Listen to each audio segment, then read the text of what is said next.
Salut à tous les amis, j'espère que vous allez une nouvelle fois, on ne peut mieux. Alors aujourd'hui, on se retrouve pour une nouvelle vidéo de formation sur Archicad 23 dans laquelle on va envisager l'outil forme. Alors j'ai passé volontairement l'outil mur rideau parce que personnellement c'est un outil que j'utilise jamais. Je l'ai peut-être utilisé une fois depuis que je travaille sur Archicad. Donc honnêtement, voilà, apparemment c'est un outil qui est vraiment super. Je vous invite à essayer de chipoter un peu avec. Mais pour moi, je vois plus son utilité dans la réalisation, par exemple, d'une paroi complètement vitrée à l'intérieur d'une habitation pour créer une séparation, peut-être, ou peut-être s'il y a une piscine intérieure, vous voyez, ce genre de choses. Mais pour le reste, voilà, personnellement, je n'utilise pas des masses cet outil-là. On va parler plutôt aujourd'hui de l'outil forme. Alors l'outil forme, ben, ça je vous avoue, il peut vous servir à toute une série de petites choses. Il faut le considérer en quelque sorte comme un outil de dessin. Alors je m'explique. Avec cet outil, vous pouvez, voilà, en soi, en voyant ça, vous avez tout compris. Vous pouvez créer des surfaces et des volumes. Voilà. Donc là, pour le coup, il est noté ferme en bois, mais voilà, vous pouvez mettre le matériau que vous voulez. Alors, ce qu'il faut savoir, c'est qu'une fois que vous sélectionnez cet outil-là, vous avez plusieurs possibilités de dessin. Vous pouvez d'une part créer un rectangle. Alors, par exemple, je sais pas, imaginons un rectangle pour couvrir une certaine partie de votre façade, par exemple. Voilà, vous avez votre rectangle. Forcément, vous pouvez choisir une texture qui s'applique à celui-ci. Bon, là, effectivement, vu qu'on est sur le même plan, comme vous voyez, il y a un espèce de conflit. Ce que vous pouvez faire une fois que vous avez votre rectangle, c'est le faire ressortir. Donc en cliquant, je vais répéter l'opération, en cliquant au centre de votre rectangle, vous avez cette petite fenêtre qui s'ouvre et vous pouvez sélectionner, pousser, tirer. Et là, vous rentrez votre valeur tout simplement. Donc, par exemple 0,2. Voilà. Et vous avez votre forme qui ressort de 20 cm.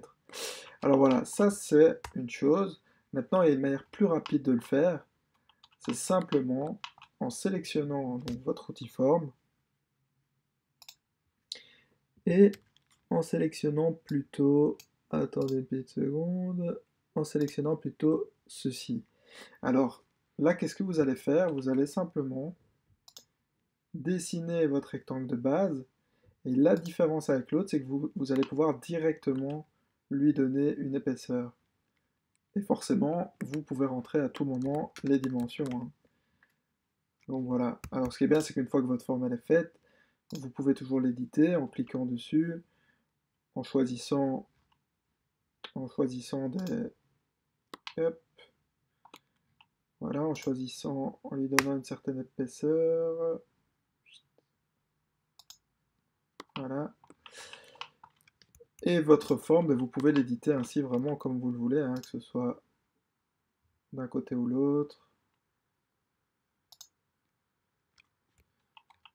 Voilà, vous pouvez lui choisir une texture aussi.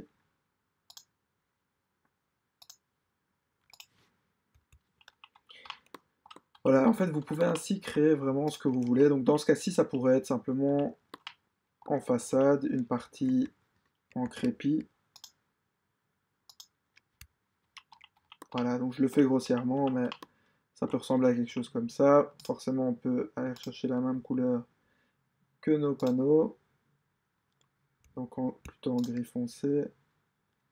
Donc voilà, je sélectionne ma forme, peinture gris foncé.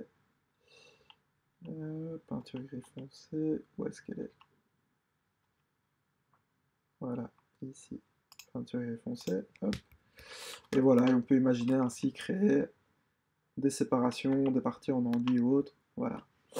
Alors, ce qu'il faut savoir aussi, c'est que au-delà de ça, vous avez aussi la possibilité, avec cet outil forme, de peut-être combler des petits problèmes que vous auriez éventuellement dans votre 3D ou des superficies, des surfaces qui sont un peu plus compliquées à dessiner. À ce moment-là, vous devez sélectionner cet outil-ci et imaginons si on veut quelque chose pour refermer ceci, vous avez la liberté en fait de,